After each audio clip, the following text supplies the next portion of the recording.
Hey guys, this is AB and welcome back to AB Tech Tips. I know that content has been sparse on the channel and I am working to improve that. And on that note, let's get right into the video. In this video, we will be talking about monitors and see which one you should get, the specs that you should consider while getting monitors, and what it all means. Monitors are not that confusing. Boom, bam, bop, bada bop, boom, pow.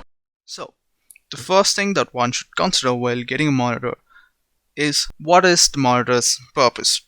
If you're into content creation or productivity related tasks, then maybe getting a high resolution monitor makes sense for you.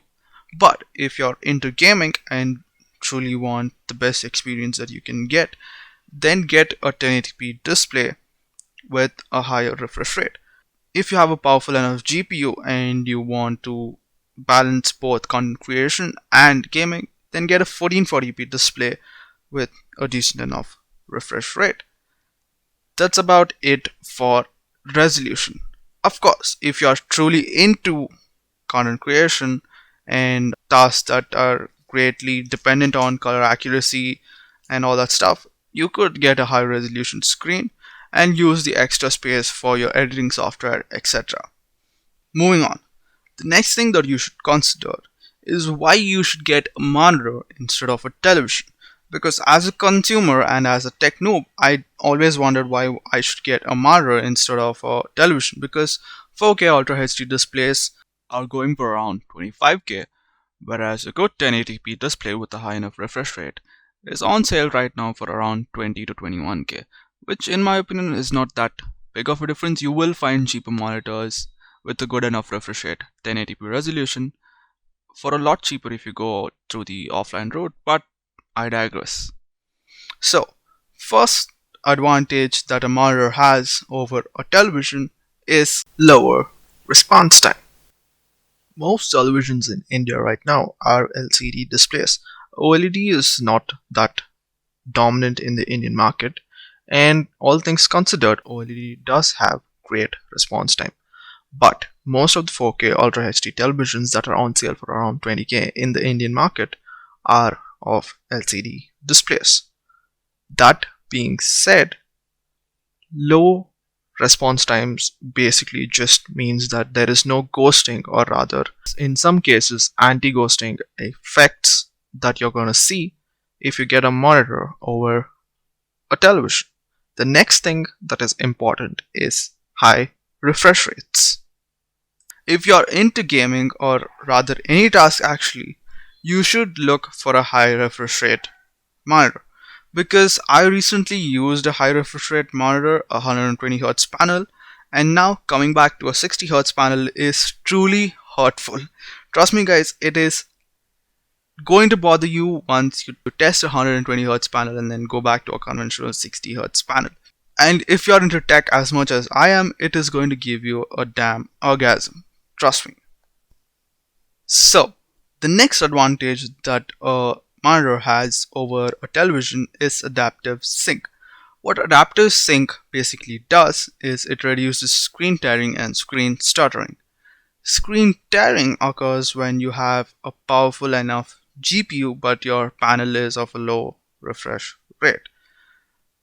And screen stuttering occurs when you have a decent enough monitor but your GPU is not able to push out enough frames to keep up with the monitor's refresh rate. Adaptive sync comes in 3 different types, but what you should be focusing on is one by AMD, the other by NVIDIA. AMD offers FreeSync 1 and FreeSync 2, whereas NVIDIA offers G-Sync. G-Sync and AMD's FreeSync have a fine line of difference between them, that being NVIDIA's G-Sync requires a dedicated module to be placed inside the monitor. So to make things easier for the customer, very much like NVIDIA with its G-Sync compatible and G-Sync Ultimate titles, AMD is also trying to segment its FreeSync brand. So what it's going to do is introduce a section called FreeSync Premium. Monitors with this certification will have to maintain at least 120Hz refresh rate at 1080p while also including low frame rate compensation. So this is basically going to just make sure that gameplay remains smooth even if your PC can't render a game at a minimum rate that is acceptable for the monitor. The company says approximately 300 displays already qualify for FreeSync premium branding, which is pretty good. At the same time, AMD is rebranding its FreeSync to HDR tier. So from here on forth, any monitor that is capable of outputting a HDR image while also maintaining a 120Hz refresh rate and a full HD resolution, only these monitors will be eligible for the company's new FreeSync Premium Pro branding, or title rather. But the fine line of difference between G-Sync and FreeSync is slowly disappearing because Nvidia's 10, 16 and 20 series of graphics card right now support FreeSync right out of the box. If they don't, you just have to go through and update the drivers, and that's basically about it. As you guys can see, the feature sets that a monitor possesses over a TV is going to truly make it worth it. So let's just elaborate on a few other topics. Monitors usually come with different refresh rates. 60Hz, 75Hz, 120Hz, 144Hz, 240Hz, and even as recently as this year's CES, Asus just announced an insane 360Hz display. They jokingly made an April Fool's prank last year, elaborating how they just decided to make a 360Hz panel, and this year they have made that a reality. So, if you are truly into gaming, then maybe you should get a 1080p 144, or if your GPU allows it, even a 240Hz screen, especially if you're into games such as CSGO, Fortnite, etc. Well, the last things that differentiate different monitors are the panel types. It's a slightly complicated topic, so I'm gonna refrain from talking about all the scientific mumbo jumbo, like the full form of all these stuff. First, we have TN panels. These boast the greatest response time in any panel type till date. So it makes it great for high refresh rate gaming if you're interested in competitive gaming like CS:GO or Fortnite, if you consider that a game anymore, I guess.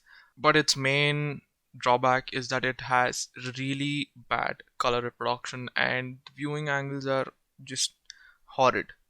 So, if you're looking for something to create content on, you might want to look at the other panel types.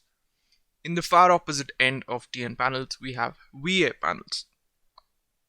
VA panels have great color reproduction, and the contrast ratio is industry leading in terms of the different panel types, and it's honestly a great looking monitor, but its drawback is that it has really bad response times, usually at around 4, 5, even 6 milliseconds, and that is not really desired when it comes to gaming monitors.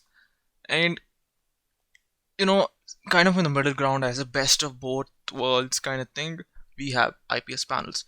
In recent times, technology has allowed IPS panels to boast decent enough response times along with great color reproduction and also viewing angles. So if you have the money, then I would obviously suggest that you go for an IPS panel. If not, maybe get a TN panel with at least 120Hz refresh rate, because that is truly going to help you guys out. It is honestly life changing and eye opening. Last but not least, there are a few links in the description, and I would just like for you guys to check it out if you guys have the time. It is basically donating your hardware resources in an effort to cure the COVID-19 virus, and it's a good cause. Uh, Even if 2 or 3 of you guys are interested in contributing your hardware resources towards it, it's good enough. So do check it out. If you guys have any questions, I'm sure that the websites down below will answer all of them, so maybe do check it out. Anyway, that's about the end of this video. See you guys in the next video. Hope you guys had a great time. Feel good and feel great joy, guys. See you in the next video.